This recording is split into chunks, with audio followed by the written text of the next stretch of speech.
"We will pulverize the headquarters of evil and ruthlessly ravage U.S. troops." North Korea makes menacing boast it will take on Donald Trump with merciless strikes on South Korea and U.S. bases as China warns of war at any moment. North Korea upped its warmongering with Donald Trump today in a series of menacing boasts threatening to ravage U.S. troops amid fears the two countries are heading for war.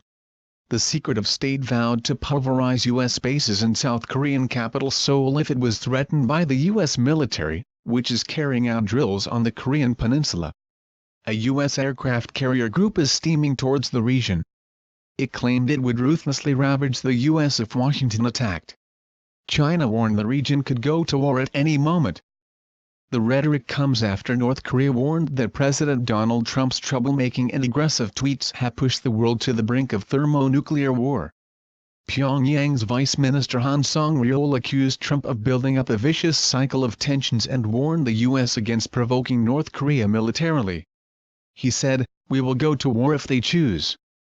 He added the country would continue developing its nuclear program and conduct its next nuclear test whenever its leaders see fit.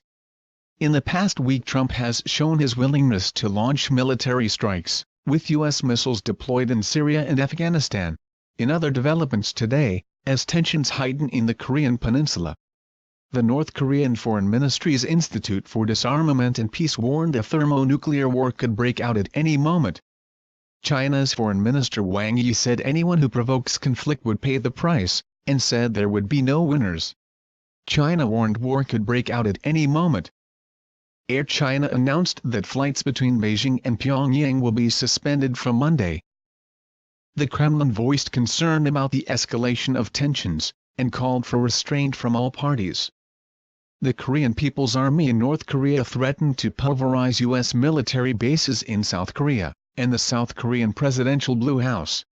North Korea cited U.S.-South Korean war games, the deployment of a U.S. aircraft carrier to the peninsula last weekend, as well as Trump's recent tweets as the cause of the threat of war. South Korea's foreign ministry said saying Han's remarks reveal the true colors of North Korea's government that is bellicose and a breaker of regulations. Japan said it is maintaining high levels of surveillance and taking every possible measure to respond to any contingency on the Korean peninsula. North Korea's military said it would ruthlessly ravage the United States if Washington chose to attack. The Korean People's Army statement boasted that U.S. military bases in the south as well as the headquarters of evil such as the South Korean Presidential Blue House would be pulverized within a few minutes. Han's earlier comments come as tensions rise over the possibility Kim Jong-un's regime will launch another nuclear weapons test tomorrow as North Korea marks the national holiday Day of the Sun, commemorating the birth of the country's founding father Kim Il-sung.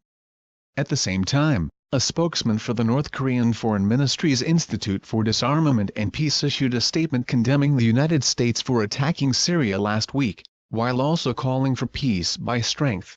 The U.S. introduces into the Korean peninsula, the world's biggest hotspot, huge nuclear strategic assets, seriously threatening peace and security of the peninsula and pushing the situation there to the brink of a war, the North's KCNA news agency said on Friday, citing the statement. This has created a dangerous situation in which a thermonuclear war may break out any moment on the peninsula and pose serious threat to the world peace and security, to say nothing of those in Northeast Asia, it said. In a statement, the North Korean military, quoted by state media agency KCNA, said, "Our toughest counteraction against the U.S. and its vassal forces will be taken in such a merciless manner as not to allow the aggressors to survive." The statements were criticized by South Korea's foreign ministry, which said Han's remarks reveal the true colors of North Korea's government that is bellicose and a breaker of regulations. It said North Korea will face strong punishment it will find hard to withstand if it makes a significant provocation, such as another nuclear test or an intercontinental ballistic missile launch. China immediately responded, saying anyone provoking conflict will pay the price. China's Foreign Minister Wang Yi said today there would be no winner in any war, as tensions mount with the U.S. He told reporters in Beijing, "Dialogue is the only possible solution." Wang stated, "Lately, tensions have risen with the U.S. and the ROC, Republic of Korea in the south, on one side, and the DPRK, Democratic People's Republic of Korea in the north, on the other, and one has the feeling that a conflict could break out at any moment. If a war occurs, the result is a situation in which everybody loses and there can be no winner. Wang said that whichever side provoked a conflict must assume the historic responsibility and pay the corresponding price. Kremlin spokesman Dmitry Peskov told journalists, Moscow is watching with great concern the escalation of tensions on the Korean peninsula. We call for restraint from all countries and warn countries not to pursue actions that could consist of any provocative steps. He ordered airstrikes on a Syrian air base in response to a chemical weapon attack and yesterday dropped the mother of all bombs on a network of caves in Afghanistan, killing 36 ISIS fighters. In another show of force, U.S. military planes have been conducting military drills alongside Japan in the Korean peninsula. On Tuesday the U.S. president tweeted, North Korea is looking for trouble. If China decides to help, that would be great. If not, we will solve the problem without them. USA. Trump also called North Korea a menace earlier this week and tweeted that if China doesn't do its part to rein in Pyongyang's nuclear ambitions, the U.S. will solve the problem without them.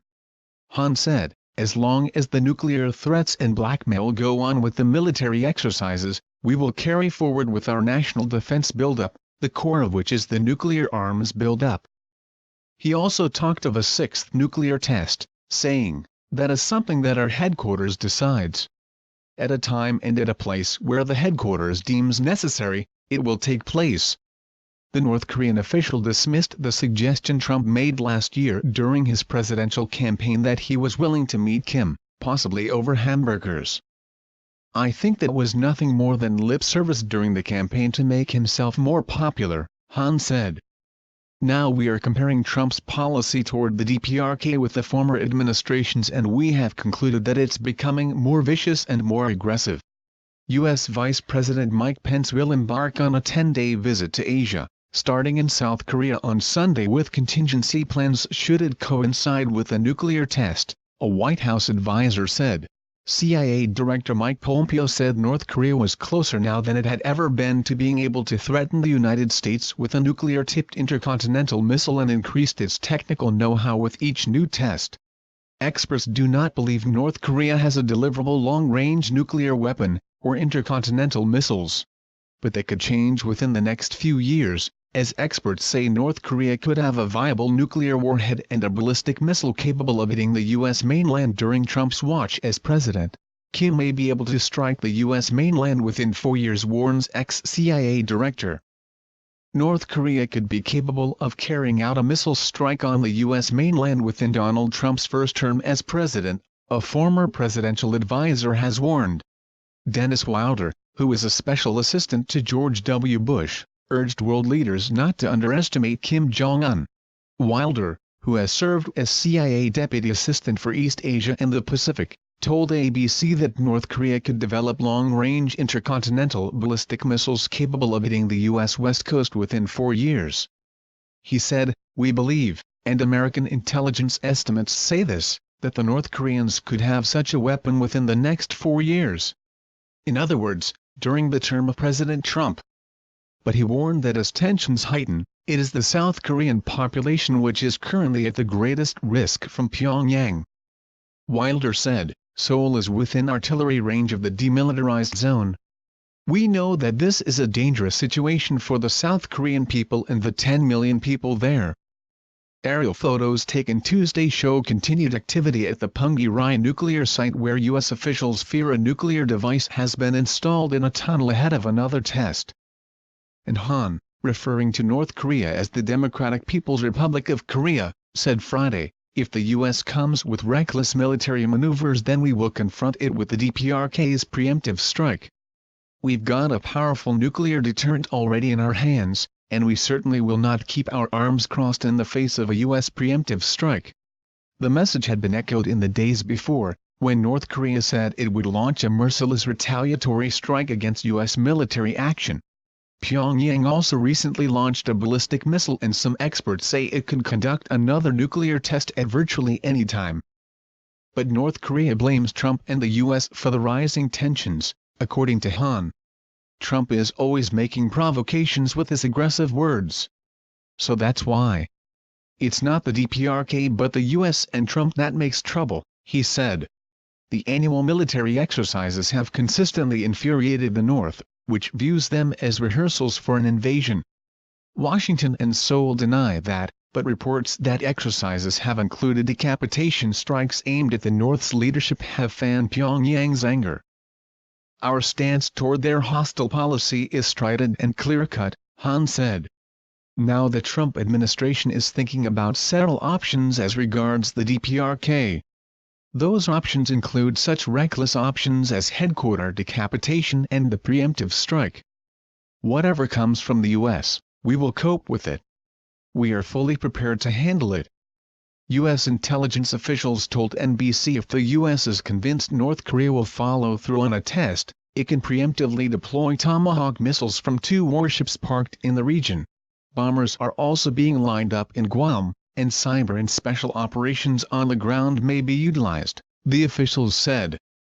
But a member of the administration shot down the idea, describing the report as flat wrong, while another official told Reuters it was speculative at best.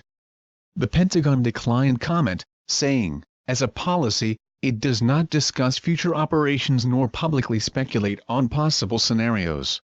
U.S. Vice President Mike Pence will travel to South Korea on Sunday in what his aides said was a sign of the U.S. commitment to its ally.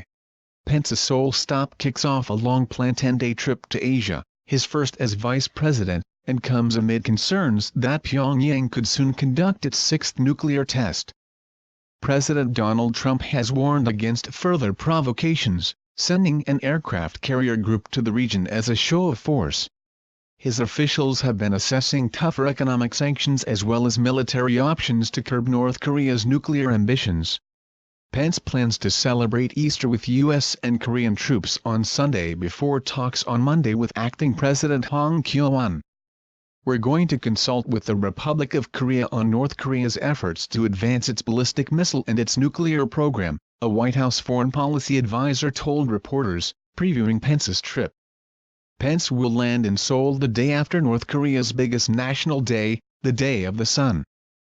The White House has contingency plans for Pence's trip should it coincide with another North Korean nuclear test by its leader Kim Jong-un, the advisor said. Unfortunately, it's not a new surprise for us. He continues to develop this program, he continues to launch missiles into the Sea of Japan, the advisor said. With the regime it's not a matter of if, it's when. We are well prepared to counter that, the advisor said.